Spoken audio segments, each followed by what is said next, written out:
Hey, how's it going, everybody? It's RC Maxfield here from the Back to 12 podcast, and in today's video, we'll discuss Daniel Batcho hitting the transfer portal and who could potentially be next for the Texas Tech Red Raiders. But before we jump into that, all I want you to do is like the video if you're liking these daily Texas Tech men's basketball videos. That's all I ask. Give the video a thumbs up, and if you feel inclined, comment down below as well. But let's jump into it.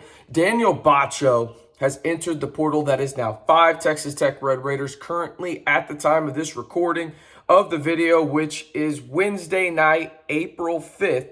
So you got 5 in there. KJ Allen, Fardaws Aimaq, Elijah Fisher, Robert Jennings, and now Daniel Batcho. Robert Jennings has narrowed his list from 5 to 2. Texas Tech has made that list. It is them and the team that they faced in 2019, around this date, 4 years ago, in the national title game, the Virginia Cavaliers. He is set to take an official visit, according to my good friend Tobias Bass over at The Athletic, from April 14th to the 16th. So Texas Tech will be firmly in the mix for Robert Jennings, and he has a connection to the UNT staff that some of it will be coming over. He's had a connection with them in terms of knowing somebody on the staff. But let's stick to Daniel Batcho right now and him entering the portal. Again, Batcho didn't live up to expectations this year. He was the guy that was hyped this past summer. And I'll admit, I was one of those guys hyping him up. I really liked what I saw at the practices that I got to see. Just unfortunately, he got hit by the injury bug. And then he also lost 15 to 20 pounds during the season because of a stomach ailment. So you think about that and everything, and just Texas Tech not having the season that they wanted to. And it just didn't help Daniel Batcho get to where he needed to be, right?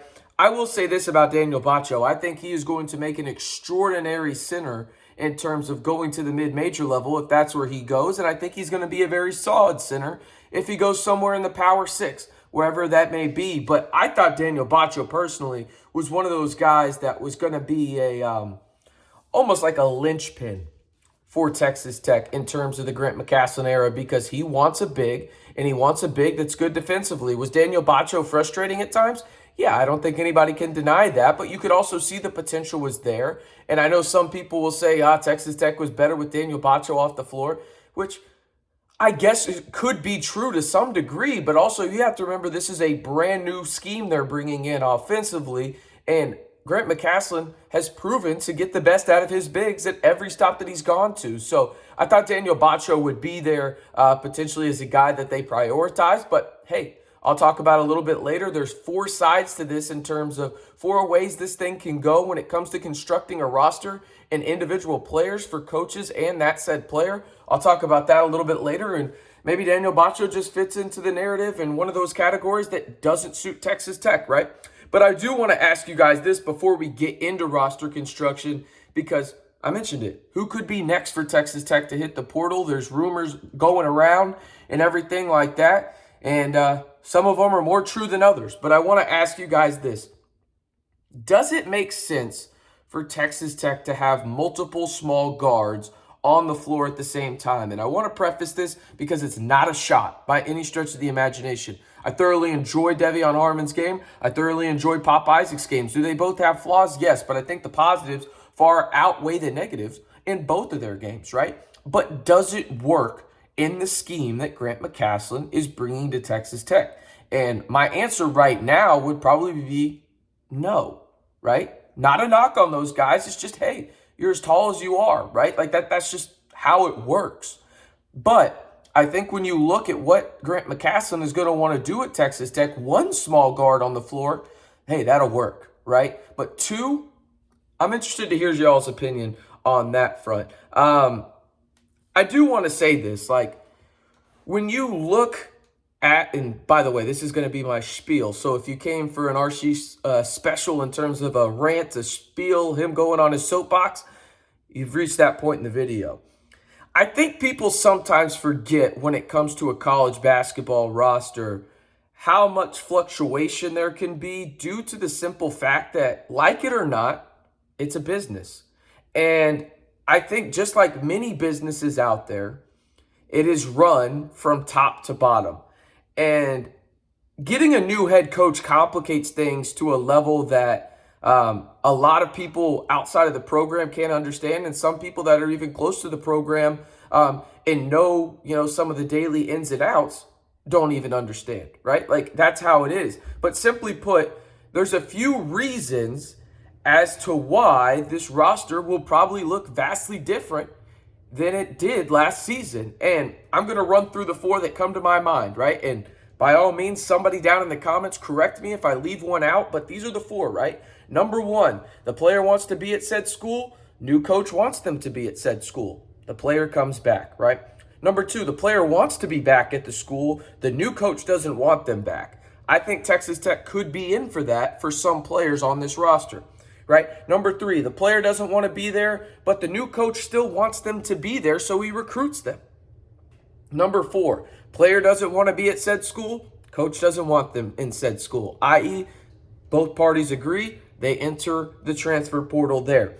If you ask me, and again, I'll repeat them here in just a second, I think Texas Tech has more of the twos and the fours in those four categories that I laid out. What are they? The player wants to be back at the school, the new coach doesn't want them, right? Number four was the player doesn't want to be at said school, and the coach doesn't want them back either.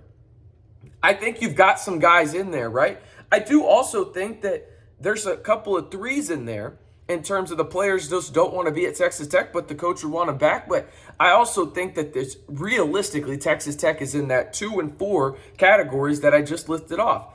And that being said, I was told by multiple people that have literally close ties to players on the said roster right now that some of them want to be back, regardless of the coach. They like Texas Tech. It just doesn't work out that way sometimes, right? And this is not a knock on Grant McCasland. He's going to do it his way, and he has every right to do it his way. You have to remember, like it or not, and this is not an NIL thing at all. This is just how this works, okay? Coaches want to do it their way, right? And coming in and being handed a roster that you had no say-so whatsoever, you're going to make some changes. It's that simple. It's like your boss going in there and you have a new boss at your job and them coming in and they were hired for a reason. Obviously, things weren't working out, right? So they're going to go in there and make some changes. There's going to be changes made to Texas Tech's roster, right? Some guys want to be there. They're not going to come back. It's just how it works out. And there's going to be some guys that the coaches want to keep, but they don't want to come back. But I think at the end of the day, you are going to see a vast overhaul of this roster. I think you're going to see probably 3 or 4 guys come back. If you would have asked me a couple weeks ago, I probably would have said 5 or 6. But you're probably going to see 3 or 4 guys come back for Texas Tech when it comes back to it, just because of this. You can't go down to the bare bones and not have anybody come back for the simple fact of the recruiting aspect of this. You're limited in that regard. People have to remember that as well. There's recruiting limitations even in the offseason for these coaches. So you have to remember that as well. So again, I think when it comes down to it, you're going to see 3 or 4 guys return, potentially a recruit come in as well. Who knows on that front, right? But I think that's where you're going to go. And I think you're going to see a lot of new faces come in here. So with some ties to Grant McCasland at UNC and other guys that they just think they can help Texas Tech win basketball games. And at the end of the day, that's what it's all about. Like it or not, that's what Texas Tech is trying to do, is win games, build a culture with the new said head coach, Grant McCasland. So when it comes down to it, who could be going into the portal? It would not shock me if we hear very quickly Lamar Washington's in there. And this is all speculation on my part, right? It would not shock me if we see a guy like Lamar in there. It would not shock me if we see other guys go in there in terms of a Kerwin Walton, a Damarian Williams, whoever it may be, right? It would not shock me if that happens.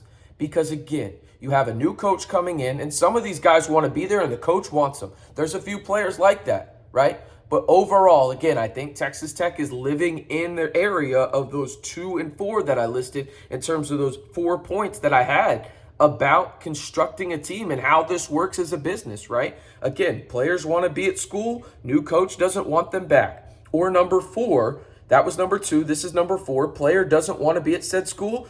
New coach doesn't want him back either, right? There's multiple avenues here, but I think at the end of the day, Texas Tech, with Grant McCasland and the crew that he brings in, will have a formidable roster to compete in the Big 12 night in and night out. It's just there's probably not going to be but maybe a handful of guys that come back from last year's roster. Let me know. That's probably not what y'all wanted to hear today. I know Batcho's in there. That's 5 Red Raiders. I would not be surprised if more are in there by the next few days or whatnot. But here we are. This is modern college basketball. This is the life of having a new head coach. Remember, Mark Adams only had a few guys come back last year as well, and the year before that. So you think about it. It's modern college basketball. This is where we're at right now.